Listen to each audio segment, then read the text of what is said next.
Hello साथियों, भारतीय नागरिक सुरक्षा संहिता 2023 BNSS में धारा 2 परिभाषाएं पढ़ रहे हैं हम।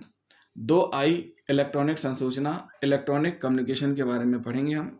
IPC में इलेक्ट्रॉनिक कम्युनिकेशन के बारे में परिभाषित नहीं किया गया है।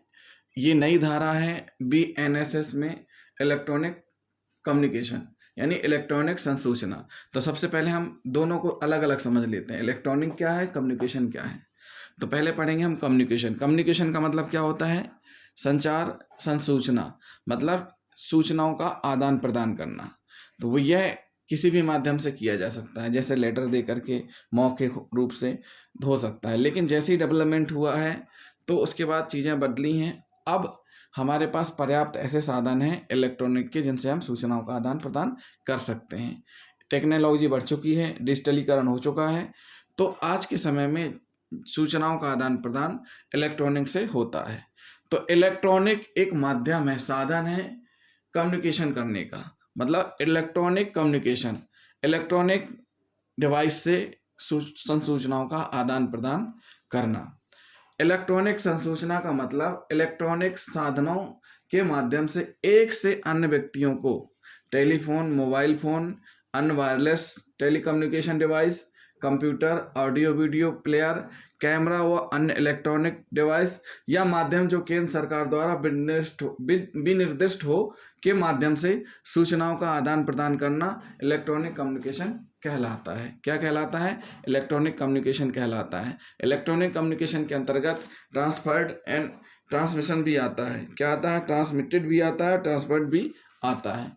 तो साथियों, क्या है इलेक्ट्रॉनिक कम्युनिकेशन? इलेक्ट्रॉनिक कम्युनिकेशन है कि telephone, mobile phone, wireless telecommunication, computer, audio video player, camera व अन्य इलेक्ट्रॉनिक डिवाइस से या केंद्र सरकार द्वारा विनिर्दिष्ट माध्यम से सूचनाओं का आदान प्रदान करना, ट्रांसफर करना, ट्रांसमिटेड करना, ये सारी की सारी क्या कहलाते हैं? इलेक्ट्रॉनिक कम्युनिकेशन कहलाती है। तो साथियों, ये क्या हुआ इलेक्ट्रॉनिक कम्युनिकेशन का। अब हम पढ़ेंगे इसी में ही धारा 2 में भारतीय नागरिक सुरक्षा संहिता 2023 BNSS में धारा 2 में ही पढ़ेंगे उच्च न्यायालय, हाई कोर्ट। हाई कोर्ट क्या है? उच्च न्यायालय भारत के प्रत्येक राज्य व केंद्र शासित प्रदेश में अपीलीय क्षेत्र अधिकार की सर्वोच्च अदालतें हैं। क्या है उच्च न्यायालय? उच्च न्यायालय भारत के प्रत्येक राज्य व केंद्र शासित प्रदेश में अपीलीय क्षेत्र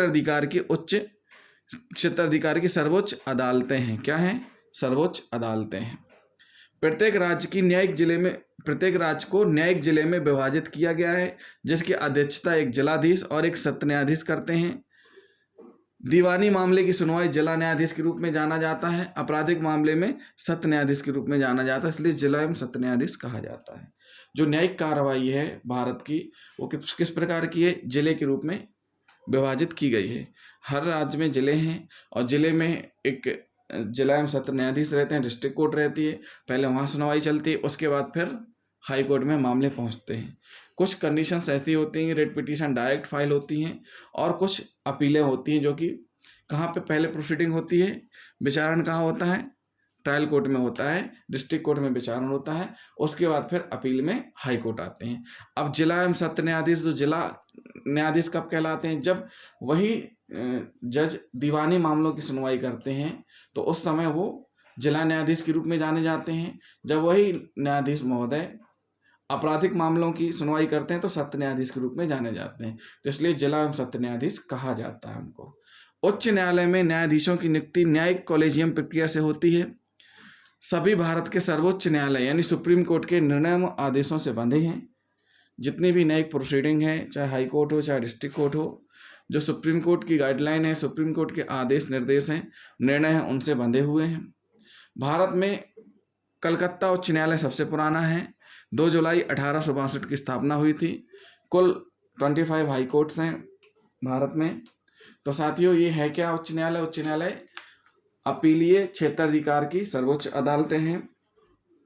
किसी राज्य के संबंध में उस राज्य का उच्च न्यायालय, किसी ऐसे संघ राज्य क्षेत्र के संबंध में जिस पर किसी राज्य के उच्च न्यायालय की अधिकारिता का विस्तार विधि द्वारा किया गया है, वह उच्च न्यायालय।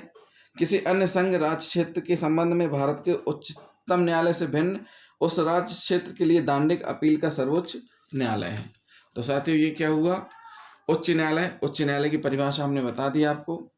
तो साथियों, जिन साथियों ने अभी तक चैनल सब्सक्राइब नहीं किया हमारा, तो सबसे पहले हमारे चैनल को सब्सक्राइब कर लें, वीडियो को अधिक से अधिक शेयर करें। थैंक यू दोस्तों।